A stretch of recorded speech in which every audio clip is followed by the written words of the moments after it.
लकल हम्द या अल्लाह अस्सलातु वस्सलामु अलैका या रसूल अल्लाह अम्मा बाद।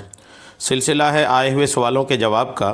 एक सवाल तावीज़ात के ताल्लुक़ से आया है कि तावीज़ात लेना देना जायज़ है कि नहीं, तावीज़ पहनना या तावीज़ देना, तावीज़ लेना।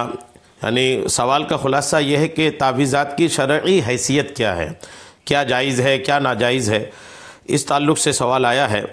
मैं इस सवाल का जवाब इमाम अहले सुन्नत आला हज़रत मौलाना शाह इमाम अहमद रज़ा ख़ान फ़ाज़िल बरेलवी रहमतुल्लाहि तआला अलैह की माया नाज तसनीफ़ फ़तवा रिज़विया शरीफ जिल्द नंबर 24 के सफ़ा नंबर 196 में तावीज़ात के ताल्लुक़ से आला हज़रत रहमतुल्लाहि तआला अलैह ने जो तहरीर फरमाया है वो आपको अर्ज़ करने की, पेश करने की शहादतें हासिल करता हूँ।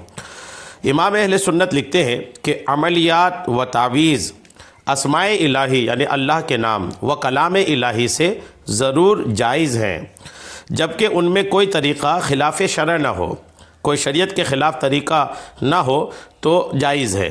मसलन कोई लफ्ज़ गैर मालूमुल माना, अगर कोई ऐसा लफ्ज़ जिसका माना मालूम नहीं, जैसे हफीज़ी, रमज़ान का असलहून और दुआए ताउन में तासूसा, आसूसा, मासूसा, ऐसे अल्फाज की इजाज़त नहीं है। ऐसे अल्फाज जिनके मानी मालूम नहीं है, उन अल्फाज का इस्तेमाल दुरुस्त नहीं है, जब तक कि उन अल्फाज का सबूत हदीस या आसार या अक़वाल मशाइख़ मोतमिदीन से साबित ना हो। यूँ ही दफ़्ए सरा वग़ैरह के तावीज़, यानी दफ़्ए सरा मतलब मिर्गी की बीमारी को दूर करने के लिए बाज़ लोग मुर्ग के खून से तावीज़ लिखते हैं, ये भी नाजायज़ है। इसके एवज़, इसके बदले मुश्किल से लिखें कि वो भी असल में खून है। यूँ ही हुब यानी मोहब्बत व तस्खीर यानी काबू करने के लिए बाज़ तावीज़ात दरवाज़ा की चौखट में दफन करते हैं कि आते जाते उस पर पाँव पड़ें, ये भी मना और ख़िलाफ़ अदब है। इसी तरह वो मकसूद जिसके लिए वो तावीज़ या अमल किया जाए अगर ख़िलाफ़ शरअ हो, नाजायज़ हो जाएगा। अगर नाजायज़ काम के लिए तावीज़ कोई लिखवाए का तावीज़ बनवाए तो बनाना भी नाजायज़ और बनवाना भी नाजायज़। जैसे औरतें अपने शौहर को काबू करने के लिए तावीज़ कराती हैं, ये दुरुस्त नहीं है। क्यों? इसलिए कि ऐसा करना हुक्म शरअ का उल्टा करना है, क्योंकि अल्लाह ने शौहर को हाकिम बनाया है, उसे महकूम बनाना औरत पर हराम है। जब अल्लाह ने शौहर को हाकिम बनाया है तो शौहर हाकिम रहेगा। तस्खीर करके, काबू करके उसको अपने महकूम बना लेना, अपने मातिहत, अपने अंडर में कर लेना, ये औरत के लिए हराम है। ऐसा औरत के लिए करना भी हराम, और जो तावीज़ दे उसके लिए तावीज़ ऐसी देना भी हराम है। यूँ ही तफरीक़ व अदावत, जुदाई और दुश्मनी के अमल और तावीज़ के महारिम में किए जाएँ। मसलन भाई को भाई से जुदा करना, ये क़त्ए रहम है और क़त्ए रहम हराम है। यूँ ही ज़न्नो शौहर में निफाक डलवाना, ये भी नाजायज़ है। हदीस पाक में है कि जो किसी औरत को उसके शौहर से बिगाड़ दे वो हमारे गिरोह से नहीं। सुनन अबू दाऊद किताबुत तलाक में हदीस पाक है। बल्कि मुतलकन दो मुसलमानों में तफरीक़ बिला ज़रूरत शरई नाजायज़ है। हदीस शरीफ में है, लोगों एक दूसरे से अदावत ना रखो और ना एक दूसरे से पीठ फेरो। हुजूर अलैहिस्सलातु वस्सलाम के इस इरशाद गिरामी तक, ए अल्लाह के बंदो आपस में भाई भाई हो जाओ।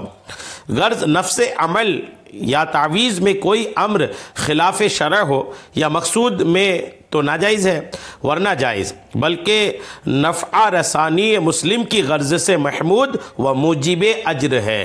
यानी तावीज़ और अमलियात में अगर कोई चीज़ ख़िलाफ़ शरअ ना हो या नाजायज़ मकसद ना हो तो वो तावीज़ जायज़ है, वो अमल जायज़ है। और वहीं अगर किसी मुसलमान को फ़ायदा पहुँचाने की नीयत से हो तो फिर उस तावीज़ से, उस अमल से अल्हम्दुलिल्लाह ये सवाब का हक़दार भी होगा। कि प्यारे आका अलैहिस्सलाम ने फरमाया कि तुम में से जिससे हो सके अपने भाई मुसलमान को कोई नफ़ा पहुँचाए तो पहुँचाए। ये मुस्लिम शरीफ की हदीस पाक है। तो बहरहाल तावीज़ात के ताल्लुक़ से आला हज़रत के ये फ़रामीन सुने। कसीर तादाद ऐसे लोगों की भी हैं जो तावीज़ात के मुनकिर हैं, वो तावीज़ात का इनकार करते हैं और तावीज़ पहनने को गलत समझते हैं। जो तावीज़ के असर को गलत समझते हैं उनके लिए हज़रत शेख अबू सईद अल खैर रहमतुल्लाहि तआला अलैह का जो ये कौल है वो बहुत ज़्यादा कारगर है और पुर असर भी। आप सुनिए, तावीज़ात अस्माए इलाही व कलाम इलाही व ज़िक्र इलाही से होते हैं, उनमें असर ना मानने का जवाब वही बेहतर है जो हज़रत शेख अबू सईद अल खैर क़ुद्दस सिर्रहुल अज़ीज़ ने एक मुल्हिद को दिया, जिसने तावीज़ात के असर में कलाम किया। यानी किसी हज़रत शेख अबू सईद के पास कोई शख्स आकर के तावीज़ात के असर का इनकार किया कि तावीज़ में कोई असर नहीं होता। जब उसने इनकार किया ना, तो शेख अबू सईद रहमतुल्लाह अलैह ने उस इनकार करने वाले से फरमाया, तू अजीब गधा है। तो वो जो शख्स इनकार कर रहा था ना, वो शख्स वो दुनियावी बड़ा मुअज़्ज़ज़ था, इज़्ज़त वाला दुनियावी तौर पर था। ये लफ्ज़ सुनते ही उसका चेहरा लाल हो गया कि ये मुझे गधा बोल दिए, और गर्दन की रगें फूल गई गुस्से में, और बदन जो है वो कांपने लगा उनका गुस्से से। तो हज़रत से उसने फरमाने का शाकी हुआ। वो कहने लगा, हज़रत आप बुज़ुर्ग आदमी हैं और आप इस तरह की बात कर रहे हैं, आपने मुझे गधा कह दिया। तो शेख अबू सईद कहते हैं कि मैंने तुम्हारे सवाल का जवाब दिया है, गधे के नाम का असर तुमने मुशाहिदा कर लिया।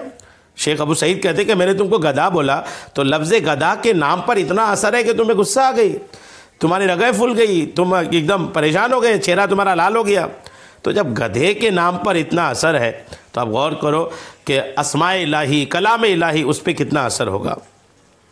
तुम्हारे इतने बड़े जिस्म की क्या हालत कर दी, लेकिन मौला अज़्ज़ वजल्ला के नाम पाक में असर से मुनकिर हो। यानी गधे के नाम पे इतना असर है कि तुम्हारी हालत बदल गई, और अल्लाह के नाम पर असर है तुम इसका इनकार करते हो, अल्लाह के कलाम में असर है तुम इसका इनकार करते हो।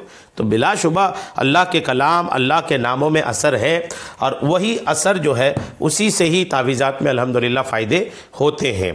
तो तावीज़ात का इनकार ये जहालत है, नादानी है। तावीज़ात में असर होते हैं चूँकि उसमें अल्लाह और उसके रसूल के कलाम, अल्लाह के नाम, ये चीज़ें होती हैं, तो अल्हम्दुलिल्लाह उसमें फ़ायदे होते हैं। अल्लाह तबारक तआला हम सबको सुनने से ज़्यादा अमल की तौफ़ीक़ अता फ़रमाए। आमीन। बेजाहिन नबी अमीन सल्लल्लाहु तआला अलैहि वसल्लम।